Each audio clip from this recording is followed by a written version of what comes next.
Nós somos alcançados pela graça de Deus, e essa graça de Deus vem por meio da sua santa palavra, da sua liturgia, para nos formar, para nos ensinar um caminho seguro, porque o caminho que nós estamos fazendo é um caminho de salvação.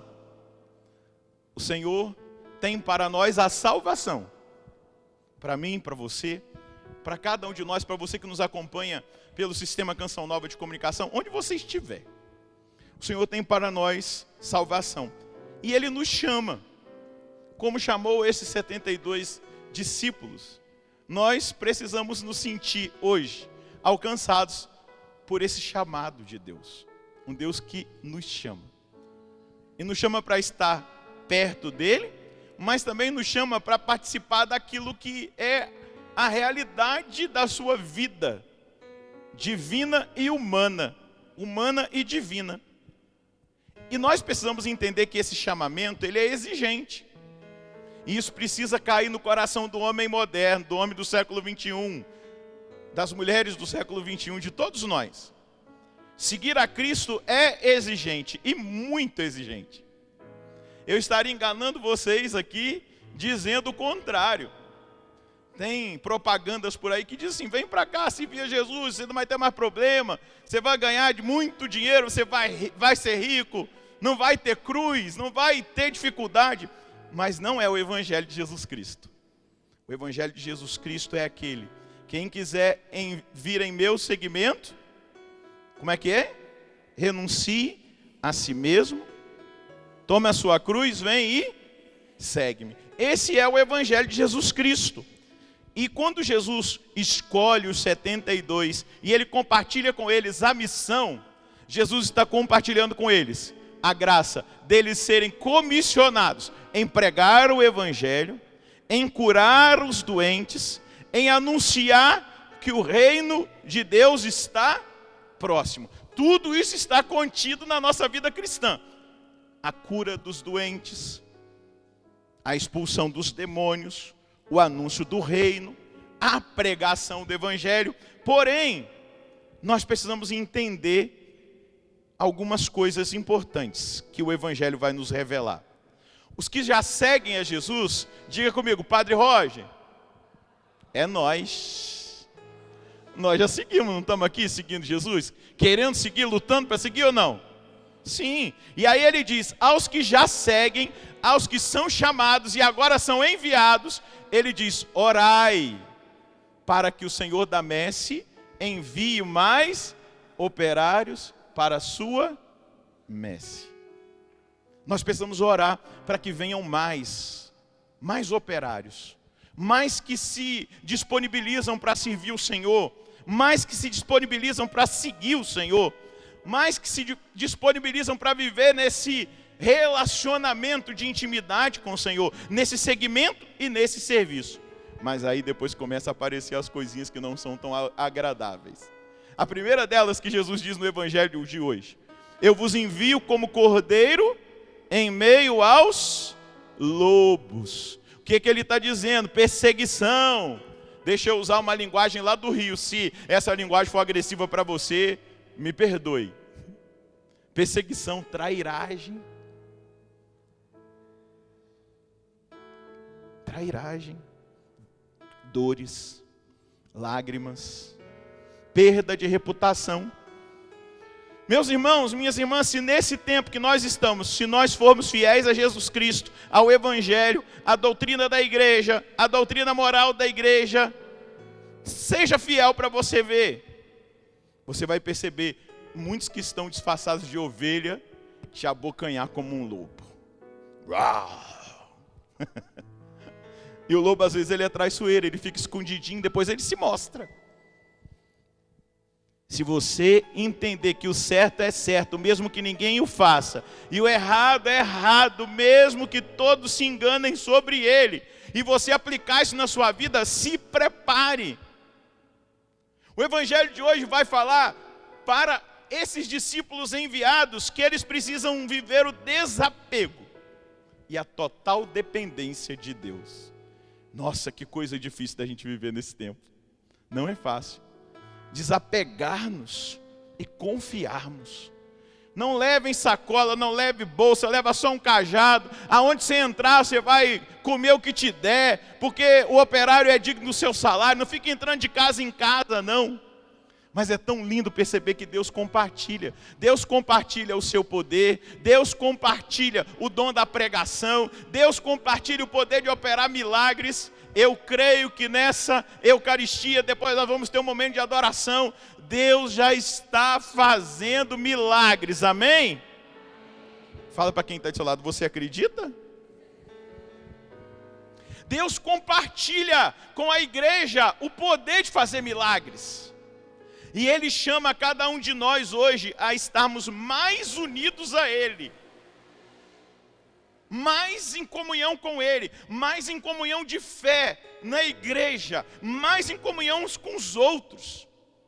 Ele compartilha, mas Ele compartilha também as dores, a cruz, os sofrimentos, a perseguição.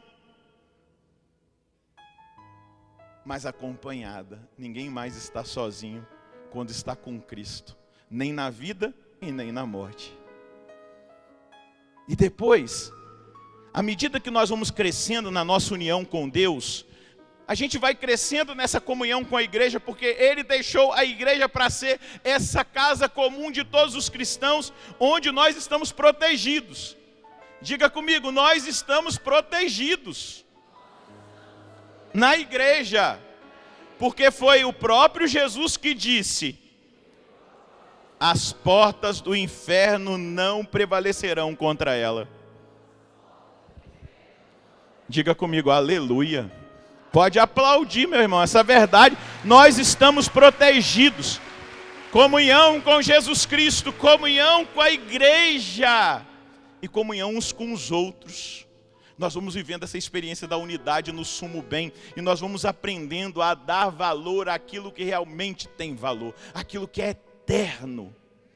E aí a gente aprende com Jesus que a maturidade cristã é quando nós chegamos num nível de intimidade com o Senhor que nós nos tornamos como Ele. Imagina, Jesus escolhe 72. Já estou aumentando 3, está vendo? Chega num dado momento quando Jesus vai ensinar o sermão sobre o pão da vida, que só ficam 12. Eles começam a dizer: nossa, esse ensinamento é muito difícil, nós vamos embora. Aí Jesus vira para os 12 e pergunta: vocês também não querem ir, não? Eu posso ficar sozinho, porque eu não estou sozinho, eu estou com o Pai e com o Espírito. Aí Pedro vai dizer: a quem iremos, Senhor? Só Tu tens palavras de vida eterna. O ensinamento exigente da igreja muitas vezes causa isso. Ah, se é para viver isso, se é essa doutrina, se é isso que a igreja ensina, eu estou fora. É escolha pessoal. Jesus não nos obriga a nada. Mas uma das características da maturidade do cristão é saber compartilhar. Jesus compartilha o seu poder. E hoje nós vemos 2 discípulos de Paulo, Timóteo e Tito. Paulo compartilha com eles o evangelho. E depois Paulo confia a eles a missão. A maturidade cristã, ela passa pelo processo da confiança. Quanto mais nós vamos tendo comunhão com o Cristo, comunhão com a igreja, nós vamos tendo comunhão uns com os outros e nós vamos aprendendo a confiar. Veja só, o nome de Timóteo, né, no grego, ele vai, o sinônimo, né? O nome do Timóteo significa aquele que honra a Deus. Eu quero ser Timóteo. Você quer? Eu quero honrar o meu Deus até o meu último suspiro. Eu quero ser como Timóteo. E Paulo compartilha na maturidade cristã com Timóteo e Tito o evangelho e os envia em missão. Veja só, nos Atos dos Apóstolos, o nome de Timóteo é mencionado 6 vezes. Quem escreveu os Atos dos Apóstolos foi São Lucas, o evangelista Lucas. Depois, nas cartas de Paulo, Paulo se refere a Timóteo 17 vezes. Na carta aos Hebreus, ainda mais uma vez, Timóteo é colocado em evidência. E Paulo vai dizer na carta aos Filipenses, no capítulo 2, no versículo 20, é que eu não tenho ninguém com igual disposição, que tão sinceramente se preocupe pela vossa vida. Ele vai mostrar o zelo, a disposição daquele que honra a Deus. Timóteo se preocupa com a vida dos seus irmãos, não aquela preocupação da fofoca, a preocupação da salvação. Muitas vezes nós nos preocupamos com o que os outros estão fazendo, ou vivendo, ou sendo. Não, nós temos que ter a preocupação da salvação. Ele era natural de Listra, de mãe judia e de pai pagão. Então, nesse casamento misto, possivelmente, ele não foi obrigado a circuncidar-se. Depois, Paulo que o circuncida, coloca o selo dele dos judeus. E Tito é um pagão, grego de nascença, o nome dele é de raiz do latim, mas Paulo vai dizer, ele é um verdadeiro filho na fé. Os dois bispos. Tito, bispo de Creta, Timóteo, bispo de Éfeso. E o que a gente ouviu na carta de Timóteo? Paulo dizendo a Timóteo que ora por ele constantemente e que queria estar perto dele por causa de suas lágrimas. O sofrimento, a cruz, a luta de levar as pessoas para Deus, para Cristo, o combate espiritual diretamente contra o demônio que quer levar as pessoas para o inferno. Nós vivemos uma constante luta, eu e você, todos nós, entre o espírito e a carne, entre Deus e o diabo. Deus que quer a nossa salvação e o diabo que quer a nossa condenação eterna. A quem nós vamos dar ouvido? A quem nós vamos seguir? Paulo tinha pessoas de confiança. Timóteo, Tito, eu poderia fazer uma lista aqui, mas hoje são os dois. Eram pessoas de confiança, onde Paulo partilhava suas fadigas, suas responsabilidades. Eram pessoas disponíveis para o evangelho, para a evangelização e para a salvação das almas. E eles nos ensinam a servir o evangelho com generosidade, sabendo que isso implica também num serviço à própria igreja. Quem está aqui, que ainda não se colocou a serviço, quem me acompanha de casa, que ainda não se colocou a serviço, não entendeu o que é ser cristão. Porque o cristão vai servir sempre. Vamos lembrar o que Jesus ensinou no Evangelho de João. Ele tira a sua túnica, veste-se com uma toalha e ele lava os pés dos seus. Ele ensina o serviço, a generosidade. E não existe outra palavra para a gente dizer de santidade senão generosidade. Generosidade para com Deus, generosidade para com o nosso próximo. Paulo nos exorta, como ele exortou a Tito, lá no capítulo 3, versículo 8 de Tito. Desejo que tu fales com firmeza dessas coisas, para que os que creem em Deus empenhem-se na prática das boas obras, pois isso é bom e útil para os homens. Meus irmãos, minhas irmãs, entender esse mistério é nós sermos felizes. Entender esse mistério é nós abraçarmos a vontade de Deus para nós. Entender esse mistério é perceber-nos chamados ao serviço do amor. Amar a Deus e amar ao próximo, servindo o próximo, para que o próximo encontre esse amor. Com generosidade, com atenções recíprocas.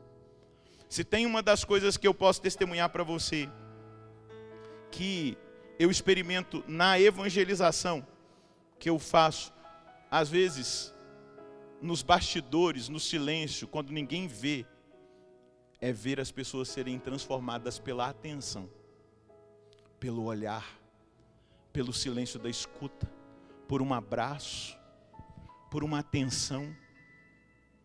Às vezes a gente fica achando que precisa fazer muita coisa. Não. Esses dias eu vivi uma experiência interessante. Eu estava dirigindo numa determinada rodovia e eu fiz o cálculo da gasolina. Eu olhei quanto tinha de autonomia, eu falei, dá para eu chegar no próximo posto.